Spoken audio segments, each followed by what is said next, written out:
Եվ պատկերացրեք, եթե հիվանդը գնում է սրտաբանի մոտ եւ սրտաբանը փորձում է սիրտանոթային համակարգի հետ կապված հարցերից հետո հարցնել, թե ինչպիսին է ձեր սեռական կյանքը,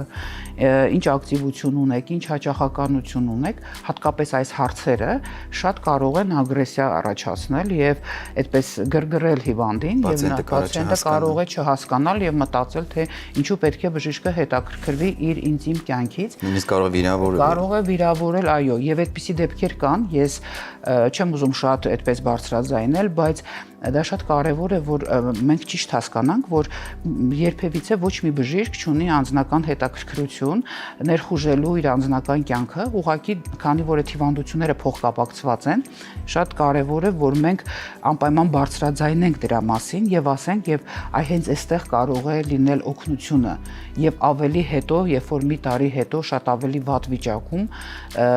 կգա ինքը եւ արդեն միգուցե օգնությունը կլինի արդեն ավելի սակավ։ Եվ ես սա խոսում եմ կոնկրետ դեպքերի մասին, ես այդպիսի հիվանդ ունեցել եմ եւ նույն ձևի ագրեսիվ պատասխան են ինձ տվել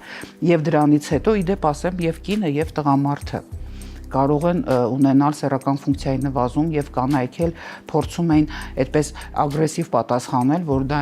իմ գործը չի, բայց դա հենց իմ գործն է, որովհետեւ երբ որ արդեն սկսվեց վաղաժամ սեռական ֆունկցիայի անկում, կլիմաքս, եւ դա այդ սեռական կյանքի բացակայությունն էր, որովհետեւ սիրտանոթային հիվանդությունը բերել էր սեռական ցանկության նվազման եւ տեսեք, այսպես շղթայված գնացել էր իրար հետևից եւ դրանից հետո այդ կինը արդեն եկավ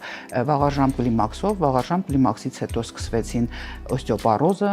հանքային խտության իջեցումը, մկանային իջեցումը, վաղաժամ ծերացումը եւ այլ պատկերացնում եք ինչ մեծ շղթա, որ նա կորցրեց իր կյանքի լավագույն տարիները